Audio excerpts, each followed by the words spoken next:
Welcome to my spring 2021 Boundary Waters hiking trip. I'm entering here today at the Sioux Hustler Trail. It's Friday, April 30th. Last day you can enter without a reserve permit. So, entering alone today. Long story, I'll tell it later on. Stick around.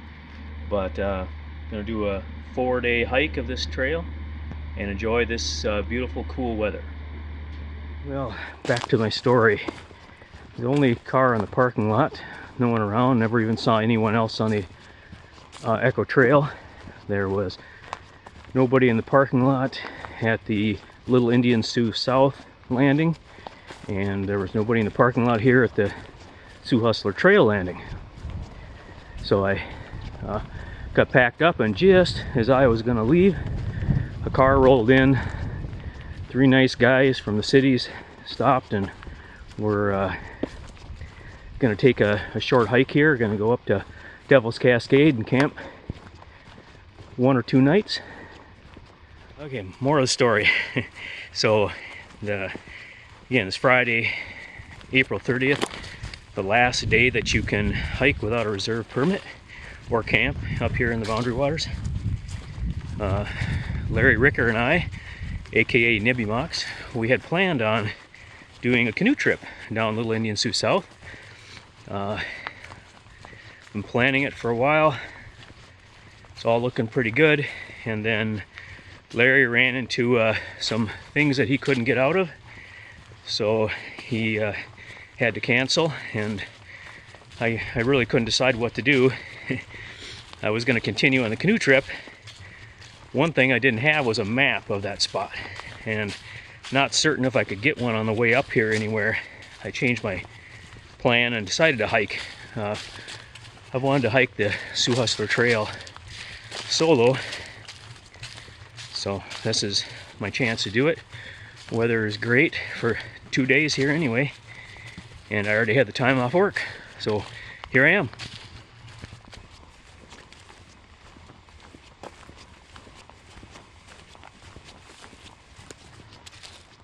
Starting my walk today at about 10:30 in the morning. I slept in some this morning since, which was me, I was planning to get here earlier if it was a canoe trip, but I slept in a couple extra hours, got here at 10:30 and started walking. It's about 36 degrees, cloud in the sky, light breeze, about as nice as you can get. There must have been some trail maintenance here over the winter or last fall. This section of the trail where you come straight out of the parking lot, and it's a big road. It's literally an old road. See the old concrete culverts? Anyway, there's a big beaver dam here, ancient old dry beaver dam, and the trail kind of just continues on that way. Very easy to miss the 90-degree turn off on the actual trail. There used to be a sign here, but the sign is gone. The old fire road sign. Oh, I see someone's replaced it with a little reflective arrow right there. So, no doubt about it now, this is the way to go. Now, the first big obstacle of the trail, this normal grassy swamp, had a little ditch in the middle before, is flooded, completely flooded. Trail leads right up to it, so no signs of anybody going any other direction here. I think I'm going to walk over and see if I can get across that beaver dam. Getting here to the beaver dam has been a walk through the hazel brush, but not too bad. Here we go. Getting a little more open though.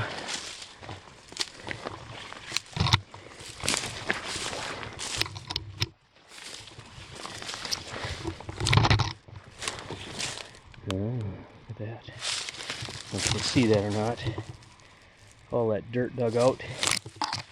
Wood on the hillside, lots of it. And that's from a bear. Hungry bear woke up this spring and digging for ants or something.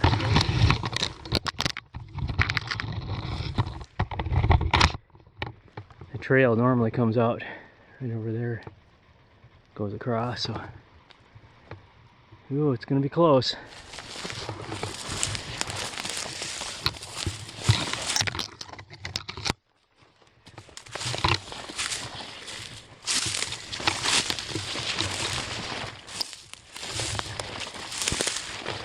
Oh boy, that is a skinny little dam.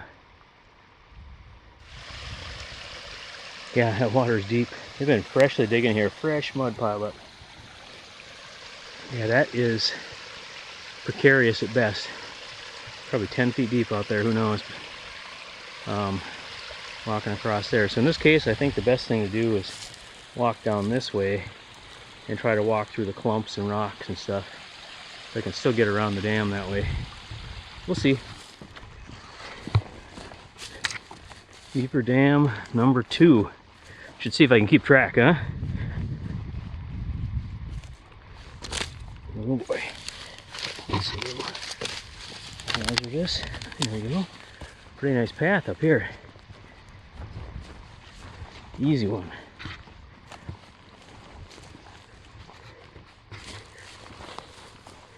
Three years ago, when I was last here with Dave, this was a fresh clear cutting. Now it's 8 foot tall. Young popple trees, quaking aspen.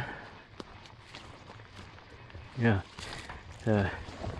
big views that were in here are they're still, you can still see somewhat. But once these suckers leave out here in the next month or so, you won't be able to see a thing in here anymore. Pretty big clearing. Well worn trail, very easy to follow so far. It more or less goes from this rocky ridge that we're on here across the open there up to that other rocky ridge.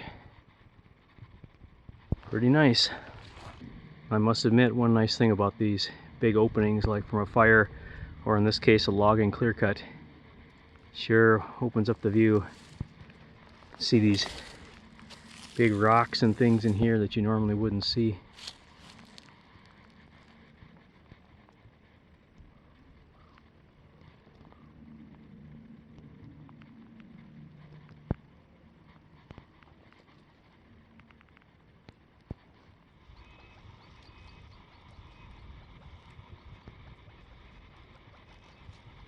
And a trip note, almost straight north and south, big open, obviously an old road where that trail sign came out onto. Comes up here, I don't know, a mile or so, and then it appears to kind of go that way. And right here is another trail sign, but I assume it'll become a smaller, more rugged trail again. So that must be an old road, maybe to service the fire tower in the old days.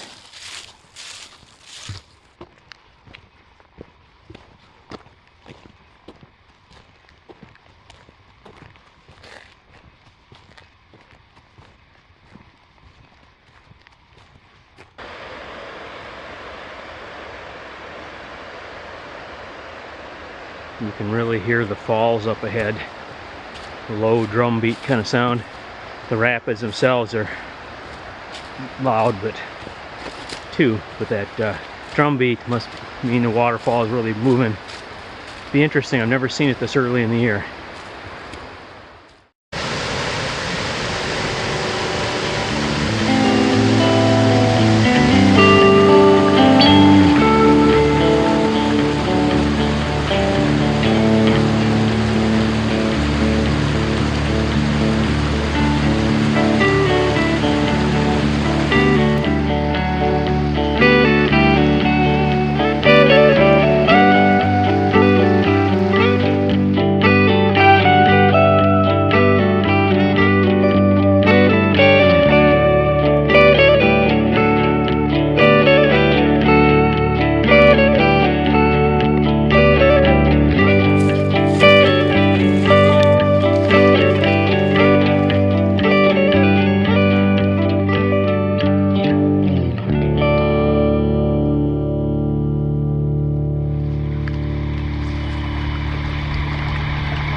This section of the trail after the third Beaver Dam is just a long climb up. Just goes up and up and up. Pretty straight. Not very many obstacles. A lot of breath because I've been walking continuously. These big tree piles. Pretty easy to walk over or go around. I think 3 years ago when I was here, most of these were fresh ones. And there's a pretty good bushwhacker on each and every single one of them. Oh, that one's a little big. There we go. This is the portage from Ponies to Shell. This is looking west back toward Ponies. This is looking east toward Shell. Hiking trail south. Hiking trail north. I'm headed this way.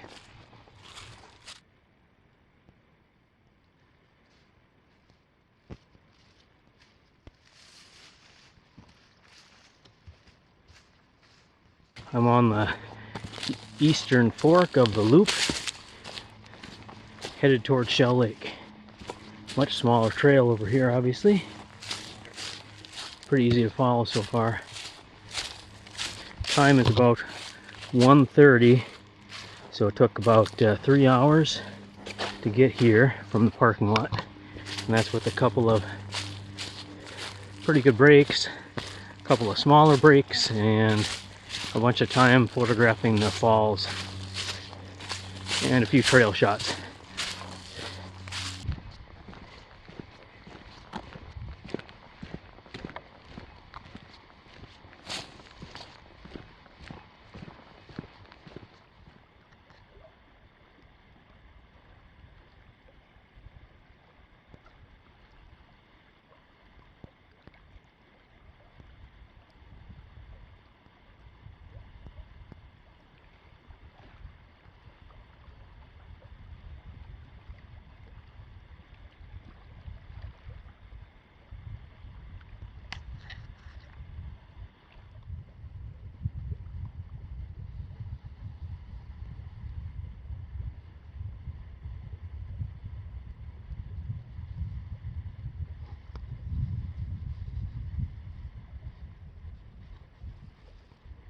Do a little recap of the day.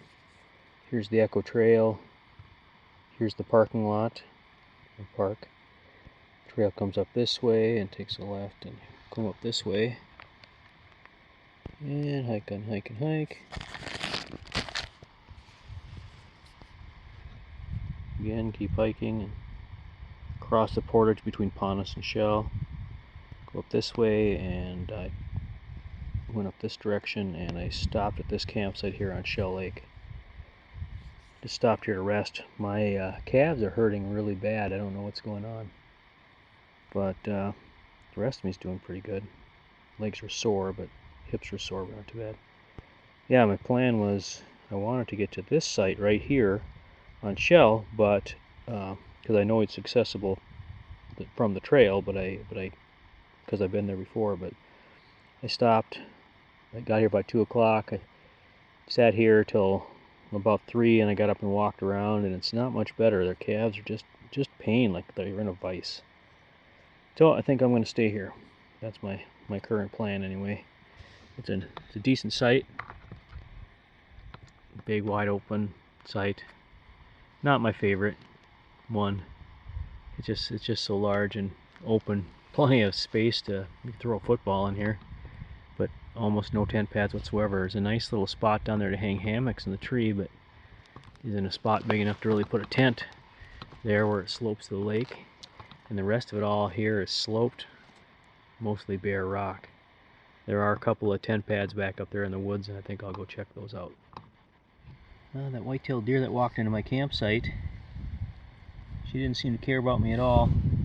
She's over here, she's eating this stuff, this moss, this young growth. That's what she's chewing on. There's quite a bit of it around up here. That same kind of moss. That really green stuff like that. That's what she was chewing on. Yeah, actually I think she bit right here, even just crops it really short. Must taste good. My tent is a 6 Moon Design Lunar Duo. I get asked a lot of questions about this thing. It's been a really nice tent. Here's the logo from it. Lunar Duo Explorer. It's the lightweight one. See, it's 2 pounds. I forget. 2 pounds, 13 ounces or something like that. Maybe it's a little less than that. And then with the any ground sheet, which I've not taken with me hiking, this is just the black tent floor. That any ground sheet brings it right up to like 2 pounds 15 ounces. So it's still under 3 pounds even with that. Oh, and I think that includes these. I bought the optional carbon fiber poles because I don't use trekking poles. And these just poke up there and support it, but you can use an adjustable trekking pole. These are carbon fiber. I think the 2 of them weigh just a couple ounces, less than that. It's very amazingly light. Been a great tent. It's got a huge amount of floor space. It's really long.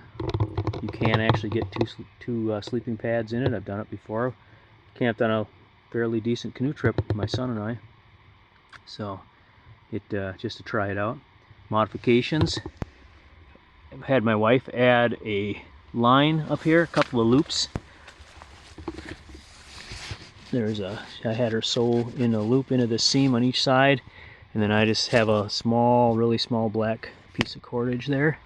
What that does is it gives me a place to hang up stuff, damp socks, damp dish towel, things like that.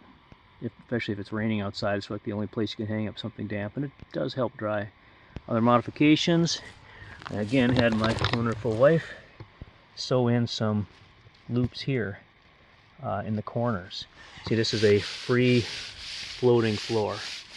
The tent itself is held up with these corners and the 2 poles, so it's not freestanding, of course, and the 2 lines out there with stakes. And the idea with this free floating floor is, see, this is elastic here, is it gives, basically. It helps reduce abrasion and things like that. But the problem is, like on this tent pad, it's hard to see, but this floor is very uneven. And since it's still nylon, it's really slippery. This will eventually migrate down like this and be in a lump in the morning. So what I do in the highest corner is I just bring an extra tent stake, and I just kind of stake this loosely so that in the highest corner, so that it doesn't pull in that one direction and the rest of it can still float. Works great. It's got mesh on the ends.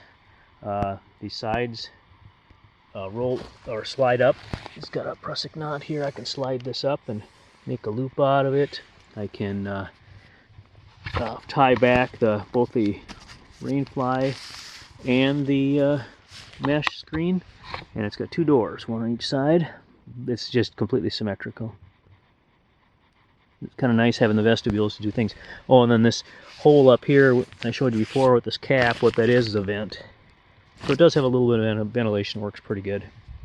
Yeah, single wall, so it does get a little bit of condensation if it's really wet out and there's no wind. So if it's not going to rain, I try to keep my fly looped up a little bit, and that helps out a lot. Otherwise, you can stake this off the ground a little bit too. That helps.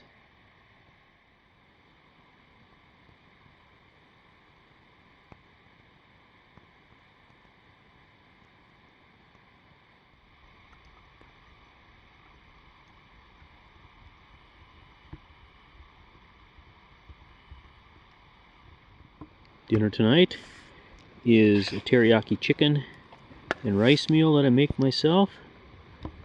Tastes really good. I haven't been able to find the teriyaki mix stuff for it lately. Got windy from the south, which was expected for tomorrow. I didn't know what time it was going to be. I'm just sitting right up here in the rock. Got all my cooking and food stuff scattered up here. The tent is right back there. The only real tent pad that there is. So it's a long way out here to the fire grate, but I wanted to sit out here in the rock somewhere with a view and eat my food. There is on this southern point right there of Conn Island, there's 3 campsites on that island, and on the southern one there is somebody there camping in a canoe. So I don't have the whole lake to myself. Now it's time to get my nightly update here from Shell Lake. I hiked in today in the Sioux Hustler Trail. I got started about 10:30 in the morning. I got here about I think it was 2:30ish or so, 2 o'clock maybe, and to this first campsite on Shell. I did a lot, took a lot of photos today, did a lot of photography, a lot of just really looking around and doing stuff.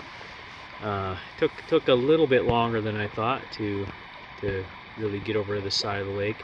I suppose I was goofing around too much. But then I started having terrible calf pain, pretty much past the fall. So both my calves are just hurting like they're in a vice, just being squeezed, and there's just no relief. I tried stretching them, I tried sitting down, I tried everything. I just kind of toughed through it. I got to the campsite here, and I laid down on the rock actually, and that helped, seemed to help. I'm pretty thoroughly hydrated. I don't think there's anything wrong there. I don't know what's going on. It's better now that I've rested a lot. Kind of starts feeling tightens up when I start walking around camp. This campsite is big. It's spread out. The only good tent pads are back in the woods. The lake is way out there, so it's a lot of walking around. Nice big bare rock. Fun things today. Fun thing happened. Got to camp and I was actually literally laying on the rock over here, big bare open rock, on my little sit pad, and just I heard a little noise and I kind of rolled over, and there's a white-tailed deer standing here in camp, and she was grazing on the moss. And so I got up, and she didn't really seem to care, and I walked and I grabbed my camera, which was about 6 feet away, I suppose. I picked up the camera and I sat back down, and I just recorded her, and just walking around the site. She'd look at me once in a while, but she really didn't care, and then eventually she walked kind of right past me up the hill here and just kind of moseying into the woods.